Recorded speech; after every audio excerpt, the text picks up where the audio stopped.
Hey, what's up, and welcome to Hack My Growth. In this episode, I'm going to be showing you 3 quick ways you can use Google and YouTube to find content to write about. All right, let's go.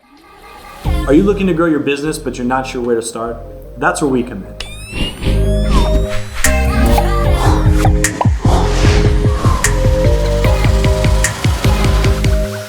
Hey, what's up? Thanks for checking out this channel. If this is your first time watching, or maybe you've been watching a while and you have not yet hit this button right here, subscribe, please do so now. And don't forget to turn on alerts. That way you know each and every time we create new content. So like I said in the bumper, we're going to be talking about how to find content to write about. What should you write about? And we know that content is important.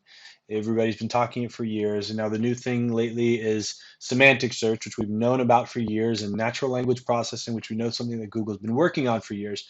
But it's not always easy to find what we should write about. That's what I hear all the time. It's like, what should I write about? What should I write about? What should I write about? Well, it's actually not so much of a mystery. We can use Google, the search engine, as well as YouTube here to help us understand what people are wanting to read or wanting to watch. So I'm going to show you a couple quick tips. You may already know these tips, but they're quick tips that you can use to make sure that you're writing content people actually want to read and engage with. So when you come to YouTube, there's obviously a lot going on now with YouTube. You got YouTube TV, you've got just crazy videos. This guy's got some pretty cool stuff. If you want to just waste some time, watch people burn stuff with matches, looks pretty cool. Um, but one way you can find what people actually want to read or watch is by using search. So I can go up in here and I'm in marketing, right? So marketing. So one thing obviously you can see is Google has something called predictive search. And this predictive text is the same as you would find in the search engine. So I just started marketing. I've got marketing strategies, marketing 101, marketing majors, marketing strategies for small businesses. I've already got a couple ideas here of kind of the main themes that I should be targeting. Now, once I click on one of these, I'm going to see what the content looks like. So I've got 13. There's some numbers here. 95% people ignore. Gary V. Another list here, another list here. So apparently the content that's really popular for marketing strategies are list pieces of content. So what I can take from this are, all right, so if I want to write a piece of content or create a video in marketing strategy for small business, I might want to do something here, these listicle pieces. And as you see, they're doing pretty well. Now, some of these are from people who are well known in the industry, but it doesn't mean you can't also scrape and piggyback off of what they're doing as well, and maybe create something that's a little bit newer, a little bit cutting edge here. So this one was 9 months ago, but most of this other content is actually pretty old. So you could get in there and start creating a piece of content. Now that literally took me a couple seconds to do. Now, a lot of people want to go out and make sure that the keywords are there and you do the research. Now, you absolutely should. When it comes to YouTube, I actually like to use a tool called TubeBuddy, which will help you see if these terms are actually worth it or not. And I'm going to show you here in just a second. As you can see, I'm in incognito at the moment. So because I'm in incognito, it's not going to have me logged in and stuff. But if I pull over here to my other window, I'll show you a little bit what TubeBuddy will do. It'll tell me the search volume. It'll tell me the searches per month, which is not a ton, right? So this is overall, this keyword would be like poor quality. But as you can see, they're still getting tons of views here, and I think that has a lot to say about it. So, and you're not just targeting this long tail term. This is really a long tailed variant of marketing strategies, which we already saw, right? So TubeBuddy is a free tool, but to get a lot of this data, you're going to have to use the paid version. So the goal of this video is really not to show you paid ways to do it. It's really to show you just the way you can do it using simple YouTube search, simple Google search. And as you can see here, when you're looking at these views, that's going to help tell you whether or not these are valuable. As you can see too, it's telling us that lists are really quite popular. I like to do this a lot when I'm looking at content on YouTube and really understanding what people want to see and the types of content that are gonna help them actually grow their business. So suggestive search is a super awesome thing that you can leverage here in YouTube. You can also go to the trendings tab. This isn't always going to give you what you want. It's going to show you obviously everything that's trending. So if you're trying to be like a channel that's just, or a content provider who's just staying cutting edge, this can be a helpful thing as well. But I think more than anything, you're going to get more bang for your buck just using the simple search here. So what are some other ways? We've got three, right? So we did YouTube suggestive search. Let's go over to Google for our last two, not Google Analytics, but Google Parent.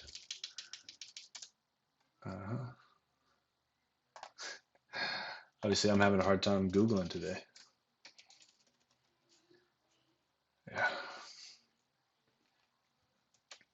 So obviously, just like we talked about in YouTube, I'm not going to double up on this, but Google also has the suggestive search box. So again, once you start typing things in, it's going to start to define a little bit more about what you might be looking for. I'm going to go ahead and hit enter. We've already talked about suggestive search. So as you can see here, Google is, filtering out things. But I type in this word, right? Marketing strategies. And obviously the search results look a lot different now than they did a couple years ago. Over here, we've got something, with the knowledge panel. And over here, we've got people also search for books on marketing, marketing strategy from Wikipedia, some images, all really helpful stuff. Now, what I like to do, the first thing, if I'm looking at a term, is I'm looking at this over here. I'm looking at what are the books that are being associated. I'm looking at what Wikipedia is saying. I'm looking at the types of images that Google is pulling in and saying that really resonate with them when it comes to marketing strategies. So now that I'm creating a piece of content around marketing strategies, I want to look at the top results again. So the first one is a top 10 article here by entrepreneur.com.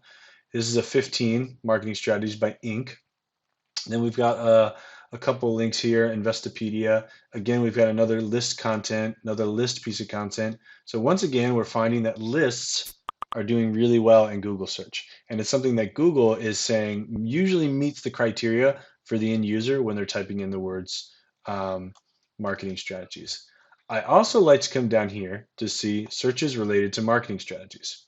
Now, what we have here are some other great examples of content. So here's one that you could do. What are the 4 basic marketing strategies? You could take something like that and augment it and create a piece of content around it. 4 types of marketing, marketing strategy examples. These are all long-tailed variants of the term, and they're also almost written in a sentence way where you can start to create a piece of content. So 15 marketing strategy examples you can leverage today. Right there, we can do a piece of content, do a blog post for it. So now we've learned about suggestive search, right? We know that what that is. We know that it works in both Google as well as YouTube. Now we also know that searches related to marketing strategies, the related searches at the bottom of the results, can be very helpful when we're trying to come up with topics to write about. And then probably one of the coolest things Google's done for content providers as well as end users are people also ask for. These are questions, direct questions that people are asking and typing in the search results, and they are telling us what people are searching for. So you can literally start opening these up and seeing who's actually filled out and created a piece of content worthy of ranking in here. And the more you expand this, the more questions Google starts to give you. And as a content creator, you can start to see, here's questions I should answer. I can literally start just creating videos or creating PDFs or creating blog posts on what are the 7 elements of marketing. What are 5 marketing concepts? Whatever these are questions people are directly typing in, and now I can use these as starters, and I can use these websites as kind of ideas of this is the type of content that Google is expecting to rank here. Do your research. Not every site in here might be really worthy of it. They just might be owning it for the time period. But really get a basic understanding of the site that is ranking and why is it ranking. Cleverism.com. I don't know anything about this site, but looking at this piece of content, the 4 Ps, pretty common here in the marketing world. Mixed piece of content. They've got a video, they've got steps, they've got a number of things going on in this video. In this piece of content. So that's what Google's expecting to see when you're answering this question. But coming up with topics shouldn't be that hard when we leverage these free tools. Google literally tells us what people want to see. We just have to take the time and get out of our tools sometimes and actually go to the platform and get a better understanding of what people are actually typing in and the type of content that Google is ranking so we can start to see what's expected. This will help us when we're doing link outreach. It will help us when we're doing, posting on social, posting on other channels, because we're creating content that people like. When you do that, you can start to get those links more naturally as a result of that. Or you can use other tactics now. If you've maybe taken this entrepreneur article and you did 20, you can do something like Brian Dean's skyscraper technique, and then reach out to the people linking there. And if you want to learn more about that, just search skyscraper Brian Dean. He'll show you how to do exactly that. But when it comes to titles and when it comes to really knowing what to write about, Google is telling us. Just use the tools available, use the data that's putting right in front of us to create the pieces of content that people need. All right, I hope this made sense. If you got any questions, please let me know. I'd love to continue the conversation online. If there's any other tools or tricks as well that you're using to help you create better pieces of content, please share with the community. We'd love to continue that here. And until next time, happy marketing.